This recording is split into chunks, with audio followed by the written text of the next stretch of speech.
ഇന്നൊരു മുട്ട ദോശ ഉണ്ടാക്കാം. അതിനൊരു മുട്ട, അതിൻ്റെ കൂടെ കുറച്ച് ഉപ്പും കുറച്ച് കുരുമുളകും പൊടി ഇട്ട് നന്നായി ബീറ്റ് ചെയ്യുക. ഈ ബീറ്റ് ചെയ്ത മുട്ട മാറ്റി വയ്ക്കുക.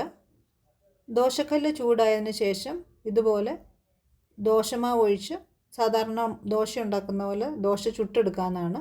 ഒരു സൈഡ് കുക്കായതിന് ശേഷം മറ്റേ സൈഡിൽ നെയ്യ് ഒഴിച്ച് മറ്റേ സൈഡും കുക്ക് ചെയ്തെടുക്കുക. ഈ കുക്ക് ചെയ്ത ദോശ മാറ്റി വയ്ക്കുക.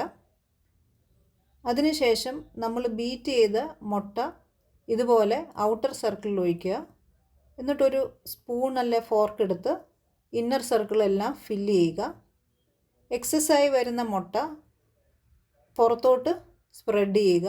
ഇങ്ങനെ ചെയ്യുന്നത് ദോശയിൽ മാക്സിമം എഗ്ഗ് കവർ ചെയ്യാൻ വേണ്ടിയാണ്. ഇനി നമ്മൾ ഉണ്ടാക്കി വെച്ച ദോശ ഇതിൻ്റെ മുകളിൽ വയ്ക്കുക. എഗ്ഗ് കുക്ക് ചെയ്യാൻ വേണ്ടി കുറച്ച് നേരം വെയിറ്റ് ചെയ്യുക. മറ്റേ സൈഡും ഒന്നും കൂടെ ചൂടാക്കി എടുക്കുക. ഈസി ആയിട്ട് ഒരു മുട്ട ദോശ നമുക്ക് തയ്യാറാക്കി എടുക്കാം.